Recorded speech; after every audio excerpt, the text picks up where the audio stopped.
ಗ್ರಹಣ ಸಮಯದಲ್ಲಿ ಕೇವಲ ಜಪ ಒಂದೇನಾ, ಮಂತ್ರ ಮಾಡ್ಬೋದಾ, ಅಥವಾ ಯಾವುದಾದ್ರೂ ಶ್ಲೋಕ ಹೇಳ್ಕೋಬೋದಾ ಅಂತಕ್ಕಂಥ ಅನೇಕ ಪ್ರಶ್ನೆಗಳಿಗೆ ಅಥವಾ ನೀವು ಮೊಬೈಲಲ್ಲಿ ಕೇಳ್ಬೋದು. ಈಗಾಗಲೇ ಹೇಳಿದ್ದೀನಿ, ಈ ಗ್ರಹಣ ಅತಿ ತೀವ್ರತೆಯ ಗ್ರಹಣ, ಅತಿರೇಕದ ಗ್ರಹಣ, ಅತಿ ವಿಶೇಷವಾದ ಗ್ರಹಣ ಕೂಡ ಇದಾಗಿರುತ್ತೆ.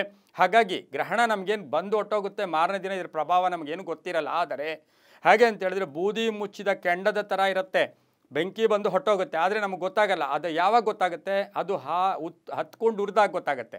ಆ ರೀತಿ 3 ತಿಂಗಳ ಇದರ ಪ್ರಭಾವ ಕೂಡ ಇರುತ್ತೆ. ಇನ್ನು ಗ್ರಹಣ ಕಾಲದಲ್ಲಿ ಏನಾದರೂ ಶ್ಲೋಕ ಹೇಳ್ಕೊಬೋದಾ, ಏನಾದರೂ ಮಂತ್ರ ಹೇಳ್ಕೊಬೋದಾ, ಯಾವುದಾದ್ರೂ ದೇವತೆಯ ಪ್ರಾರ್ಥನೆ ಮಾಡ್ಕೋಬೋದಾ ಅಂದರೆ ನಮಗೀಗಾಗಲೇ ಇದು ಚಂದ್ರಗ್ರಹಣ, ರಾಹುಗ್ರಸ್ತ ಚಂದ್ರಗ್ರಹಣ ಕೂಡ ಆಗಿರುತ್ತೆ.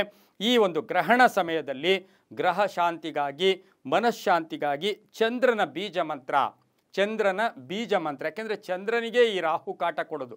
ಹಾಗಾಗಿ ಚಂದ್ರ ಮಂತ್ರ ಹೇಳ್ಕೊಂಡಾಗ ಅದರ ಪ್ರಭಾವ ಕೂಡ ಬಹಳಷ್ಟು ಚೆನ್ನಾಗಿರುತ್ತೆ.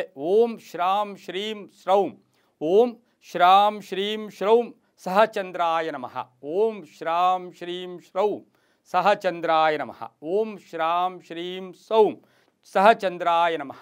ಈ ಮಂತ್ರವನ್ನು ನೀವು ಹೆಚ್ಚು ಹೇಳ್ಕೊಂಡಷ್ಟು ತುಂಬ ಫಲ ಕೂಡ ಬರುತ್ತೆ. ಹಾಗಾಗಲೇ ಇದರ ಜೊತೆಗೆ ಗಾಯತ್ರಿ ಹೇಳ್ಕೊಬೋದು. ಓಂ ಕ್ಷೀರಪುತ್ರಾಯ ವಿದ್ಮಹೆ, ಓಂ ಕ್ಷೀರಪುತ್ರಾಯ ವಿದ್ಮಹೆ ಅಮೃತತ್ವಾಯ ಧೀಮಹಿ ತನ್ನೋಶ್ಚಂದ್ರ ಪ್ರಚೋದಯಾತ್, ಓಂ ಕ್ಷೀರಪುತ್ರಾಯ ವಿದ್ಮಹೆ ಅಮೃತತ್ವಾಯ ಧೀಮಹಿ ತನ್ನೋಶ್ಚಂದ್ರ ಪ್ರಚೋದಯಾತ್ ಇದು ಹೇಳ್ಕೊಬೋದು. ಇನ್ನು ದದಿಶಂಕ ತುಷಾರಾಭಂ ಕ್ಷೀರೋದಾರ್ಣವ ಸಂಭವಂ ನಮಾಮಿ ಶಶಿನಂ ಸೋಮಂ ಶಂಭೋರ್ಮಕುಟಭೂಷಣಂ ಈ ಮಂತ್ರವನ್ನು ಹೇಳ್ಕೊಳ್ಳೋದು ಕೂಡ ತುಂಬಾ ಒಳ್ಳೆಯದಾಗತ್ತೆ. ಈ ಒಂದು ಗ್ರಹಣ ಕಾಲದಲ್ಲಿ ಯಾವುದೇ ಆಹಾರವನ್ನು ಸೇವಿಸಬಾರ್ದು. ಒಂದು ಮಂತ್ರ ಅಥವಾ ಮೌನವಾಗೂ ಕೂಡ ಇದ್ದಿದ್ದಾದರೆ ಅದು ತುಂಬಾ ಒಳ್ಳೆಯದಾಗತ್ತೆ. ಅದರ ಜೊತೆಗೆ ಒಂದು ನಿರ್ಜನ ಪ್ರದೇಶ ಇರ್ಬೋದು, ಸ್ಮಶಾನಗಳಿರ್ಬೋದು, ಎಲ್ಲೋ ಒಂದು ಕಡೆ ಕತ್ತಲೆ ಇರ್ಬೋದು, ಎಲ್ಲೋ ಒಂದು ಕಡೆ ಒಂದು ನಿರ್ಜನ ಪ್ರದೇಶಗಳಿಗೂ ಕೂಡ ಈ ಸಮಯದಲ್ಲಿ ಹೋಗಬೇಡಿ, ಸಂದರ್ಶನವನ್ನು ಮಾಡಬೇಡಿ ಅಂತ ಕೂಡ ಹೇಳುತ್ತೆ.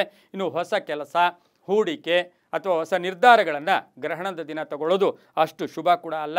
ಇನ್ನು ಈ ಗ್ರಹಣದ ಪ್ರಭಾವ ಯಾರಿಗೆ ಕುಂಭರಾಶಿ, ಮೀನರಾಶಿ, ಕರ್ಕಾಟಕ ರಾಶಿ, ವೃಶ್ಚಿಕ ರಾಶಿಯವರಿಗೆ ಇದು ಅಶುಭ ಅಂತ ಹೇಳ್ತೀವಿ. ಅವರು ಬೆಳ್ಳಿಯ ದಾನ ಮಾಡ್ಬೋದು, ಹಾಲಿನ ದಾನ ಮಾಡ್ಬೋದು, ಅನ್ನದ ದಾನ ಮಾಡ್ಬೋದು.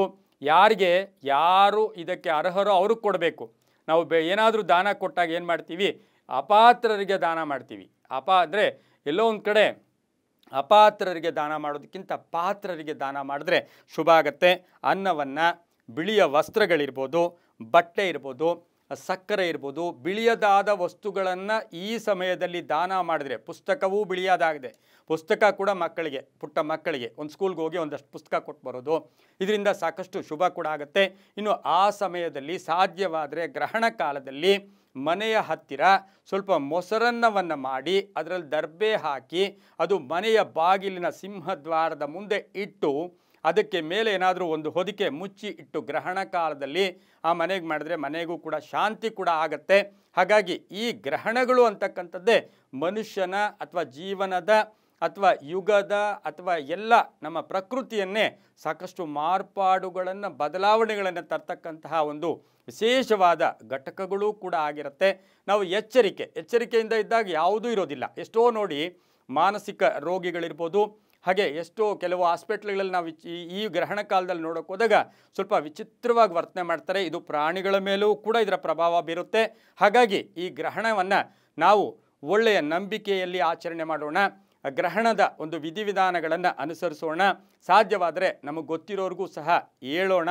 ಈ ರೀತಿ ಪುಟ್ಟ ಮಕ್ಕಳು, ಗರ್ಭಿಣಿಯರಿರ್ಬೋದು, ಈ ಒಂದು ವೃದ್ಧರಿರ್ಬೋದು, ಅನಾರೋಗ್ಯ ಪೀಡಿತರಿಗೆ ನಾವು ಹೇಳಿ ಅವರಿಗೆ ಒಂದು ರಕ್ಷಣೆಯನ್ನು ಕೊಟ್ಟಿದ್ದೆ ಆದರೆ ಸಾಕಷ್ಟು ಶುಭ ಕೂಡ ಆಗುತ್ತೆ. ಎಲ್ಲವೂ ಕೂಡ ನಂಬಿಕೆಯ ಆಧಾರದಲ್ಲಿ ಅಂತ ಹೇಳ್ತಾ ಸರ್ವೇ ಜನ ಸುಖಿನೋ ಭವಂತು, ಸಮಸ್ತ ಸನ್ಮಂಗಳಾನಿ ಭವಂತು.